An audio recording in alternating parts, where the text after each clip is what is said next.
আসসালামু আলাইকুম। আশা করতেছি প্রত্যেকে ভালো আছেন। তো আপনারা এই ঈদের পোস্টার কিভাবে বানাবেন? একদম সিম্পল ভাবে এআই এর মাধ্যমে। তো এই ভিডিওতে আপনারা দেখতে পারবেন। আপনাদের ছবি দিয়ে আপনাদের কোনো কিছু করা লাগবে না। শুধু লিখবেন হালকা পাতলা। তাতে আপনাদের ছবি এআই এর মাধ্যমে হয়ে যাবে তৈরি। তো ভিডিওটা কন্টিনিউ করেন, স্কিপ কইরেন না। তো ১ম এ কি করবেন? আপনার যে ফোন আছে ফোনের পাওয়ার বাটনে চাপ দিয়ে ধরে রাখবেন।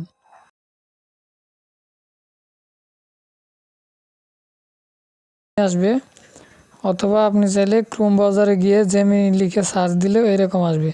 তারপর আপনারা কি করবেন? এই যে এখানে লেখা দেখতে পাচ্ছেন হচ্ছে এই যে ক্রিয়েট ইমেজ, এটার উপর একটা ক্লিক করবেন। ক্লিক করার পরে এই যে দেখতে পাচ্ছেন প্লাস আইকন, এই প্লাস আইকনের উপর একটা ক্লিক করবেন। প্লাস আইকনের উপর ক্লিক করে আপনার গ্যালারি থেকে একটা আপনার মন মতো আপনার ছবি নিয়ে নেবেন। তো আমি এই সিম্পল আমার এই ছবিটা নিয়ে নিতেছি।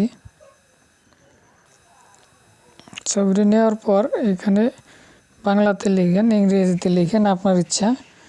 শুধু আপনি লিখবেন হচ্ছে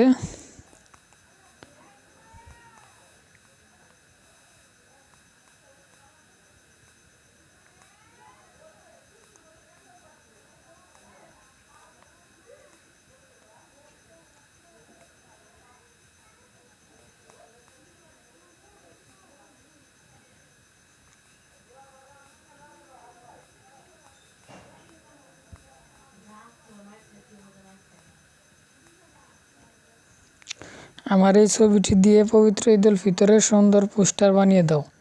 এটা লিখে এই যে এখানে লেখা দেখতে পাচ্ছেন হচ্ছে এই যে এরোতে একটা ক্লিক করবেন।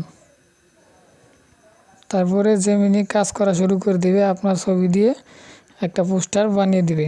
সো ভিডিওটা লং হবে, ভিডিও লং করার দরকার নেই, আমি ভিডিওটা পজ করতেছি। তো বন্ধুরা আমাদের এই পিকচারটা তৈরি হয়ে গেছে। তো এখানে দেখেন এই যে কত সুন্দর করে দিয়েছে। আপনি চাইলে আরও আপনার ইচ্ছা মতো আপনার এটা পছন্দ হয় না, আপনি তারপরে লিখে দিবেন যে এটা আমার পছন্দ হয়নি, অন্য আরেকটা সুন্দর করে বানিয়ে দাও। তো এইরকমভাবে আপনারা পবিত্র ঈদ উল ফিতরের ওই ঈদ মুবারক পোস্টার বানিয়ে নিতে পারবেন একদম ইজিতে। আর যারা ভিডিওটা ফেসবুক বা ইউটিউব থেকে দেখছেন, ইউটিউবে দেখে থাকলে চ্যানেলটিকে সাবস্ক্রাইব করে দিবেন, একটা লাইক করুন ভিডিওতে। ফেসবুকে দেখে থাকলে ভিডিওটা শেয়ার করে দিবেন। তো ধন্যবাদ সবাইকে।